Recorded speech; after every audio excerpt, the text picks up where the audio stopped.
Let me tell you, a lot was going down on Friday night last week to change some positions in the Eastern District. As we peep into the South District, teams are starting to separate themselves from the pack. Now, that's to be expected, and another squad said, enough of this losing mess. As we look into the beach, we know the Salem, and we know that those Dolphins are raring it up. It's heating up down at that beach. There's more coming up on the final score.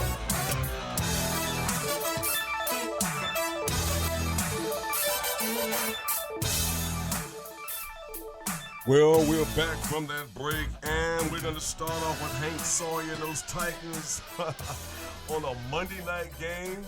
And I tell you what, I know they went into this game prepared to win. Fact is, no coach going to a game choosing not to win. You know what I'm saying? Of course. So where we're going to go is, now we understand that Amari Commodores, man, they came into the game. Duree, head coach of the Commodores, he went in with the same attitude to win. Well, the Commodores, they understood very well what the Titans were capable of. Yeah.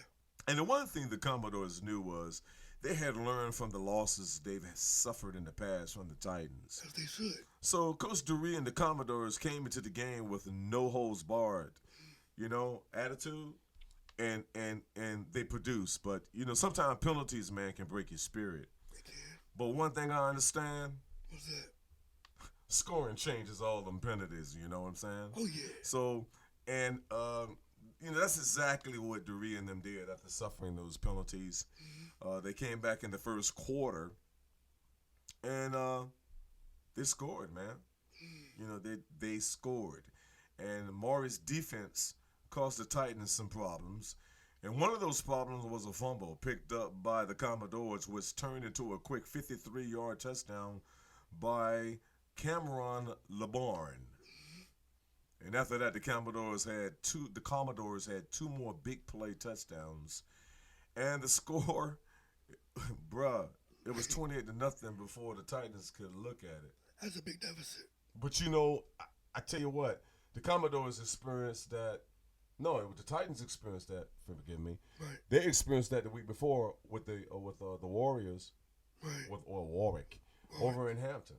Yeah. They had a big lead. They did. And teams know what that is like. Man. They turn around this week and they experienced that. And so what happened was, as they played the game, we were on the sidelines hearing these announcements during our game, and everybody's eyes was like, what?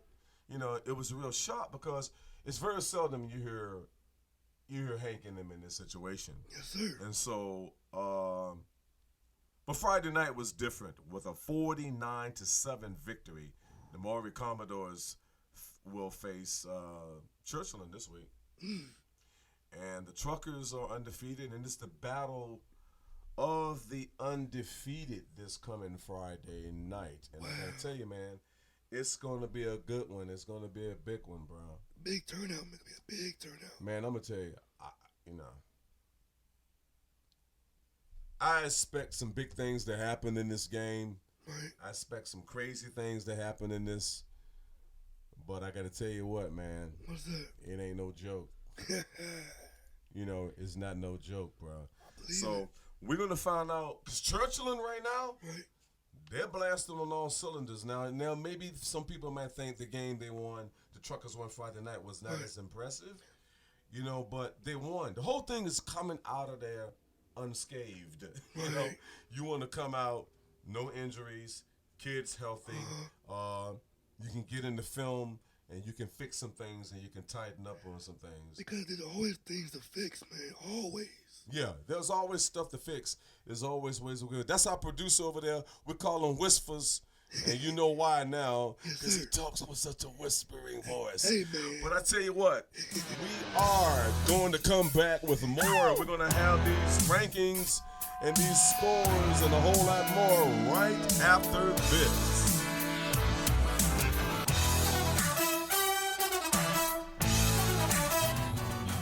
Well, we're back with these rankings and these see who's what's what with what, how they did what. Well, right now we're going to the Beach District, okay? And in the Beach District, Salem is 3-0, and they're doing well. They really are. They're doing well. I expect Salem to do well this year. Ocean Lakes is 3-0. Princess Anne is 2-1. Cox is 2-1.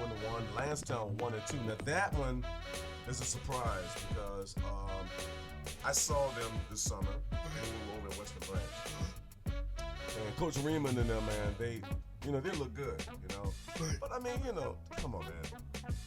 You try not to over-evaluate things when you see them because you don't know what people are trying to fix and what their weaknesses are, But that was a little surprise with me with Lansdowne, them being in the position they were in. Then you have Green around 1-1. Old Coach Q over there. He's a Norview guy. He went over there and he's doing some things with the offense. You got Bayside 1-1. Kellum is 1-1. Tallwood is 1-2. Kimpsville 0-3. And then 0-3. First Colonial still hanging around at the beach. But now we're going to the Southeast District. And we got Deep Creek 2-0. Not unexpected. Nasma River 2-0. That's not unexpected. Oscar Smith 1-1. Where they play the Springers, man. And that's a handful. It is. That's a real handful. So I'm not bothered by that game. That can be a good loss because you can fix some things and you come back to your division and sweep it. Yes. Oscar Smith's known for that. And then Indian River's 1-1, Grassville 1-1, Kings Forks 1-1, Hickory's 1-1, Great Bridge is 1-1. And you got 0-2 with Lakeland, 0-2 Western Branch. Western Branch is a little surprise because I saw them, and we're going to come back with more of this. And I gotta admit, man, I was a little bit surprised by that. About what? That about what happened to Western Branch being where they are right now. Being 0-2? Yeah, it surprised me a little bit. I thought they was gonna. Well, I'll be honest with you. Really? Yeah. But it's the way it is. Yeah. I'm just being honest with you. But now we have. I got a question to ask you. What's up? Does 500 yards and 397 yards have anything in common to you? No, sir, it does not. Okay, well, check this out. What it does, and I'm going to show you what it is. Okay. Hopewell, in his first game, dropped almost 500 yards on tab. Then, in the second week, they ran up 397 total yards against the Greyhounds.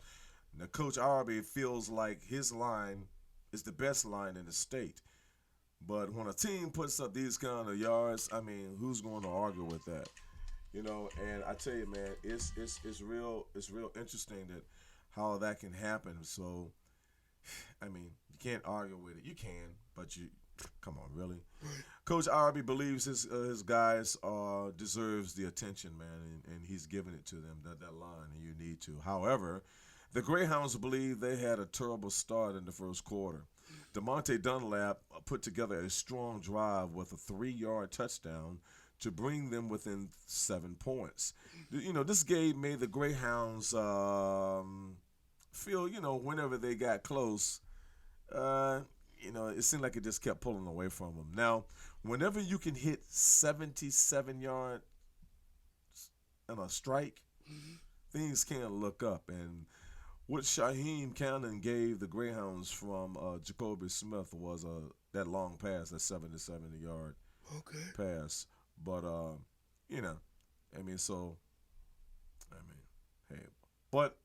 Hopewell responded, that defense, and the second half was a shutdown for the Greyhounds, man. They just got really put out. As we move on we're going to see that it brought it within 2 scores. So DeMonte Dunlap did that, but the final result was 46-25. As the Blue Devils move on to Henrico next Friday, they will maintain an undefeated season, and I'm sure they're going to want to maintain that. Norcom 1-1. Back to the Central Region the next week, and we'll be facing 2-1 John Marshall. So I mean, at this point of the deal, it's starting to shape up in VHSL football right now, Yeah. and we're going to hit the peninsula and try to figure out, what's going on over there. Keep our eyes on the peninsula. But with this few minutes left in this segment right here, before we go to a break, I was really thinking about what's coming up right now with some of the schools and some of the teams, and I got to tell you, man, one of those things is, in preparation for these games right now, a lot of these coaches are they're really pushing, man, and they're trying to get through it. But, I mean, it's just the way it is, man. Yeah. And it ain't nothing you can do about it. You got to get ready now. You're in it now. I mean, it's piping hot. It's game time. It's smoking right now. So that's where we are with this.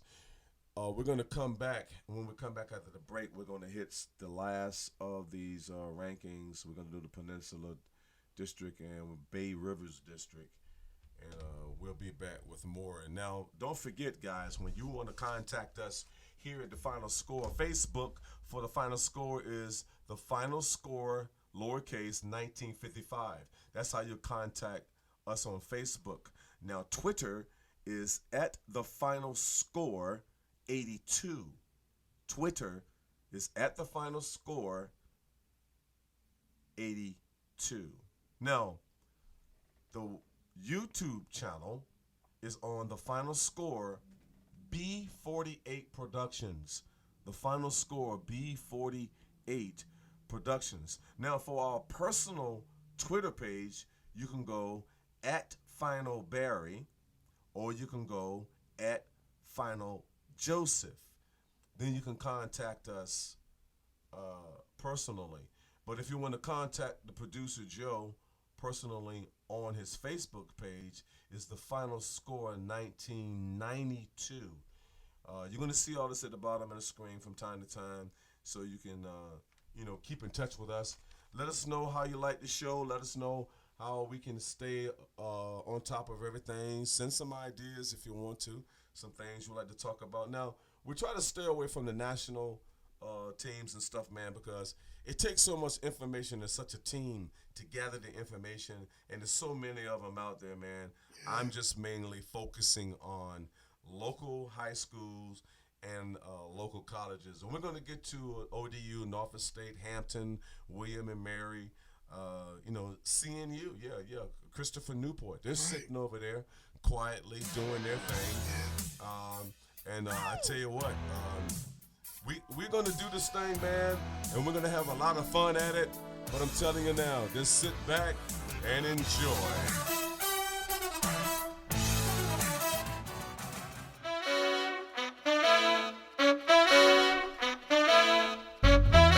Okay, here we go. We're going to run this thing down for you for the Peninsula. And here are the standings. Hampton is 3-0. And we got Woodside at 3-0. Bethel's 2-1. Phoebus is 1-1. Warwick is 1-2. Gloucester's 1-2. Mansfield's 1-1. And we have Heritage, Denbigh, and Kickerton all at 0-3. Wow. Hey, man. Okay, let's get down to the Bay Rivers District. Lafayette's 2-0. New Kent's 2-0. War Hill's 2-0. York is 2-0. Boy, they're locked up over there, man. And we got Pocosin 1-1. Smithfield 1-1. We'll see those guys on Friday night. Okay. Grafton is 1-2. Jamestown 1-2. 0-2 is Tab and Bruton. I tell you what, man.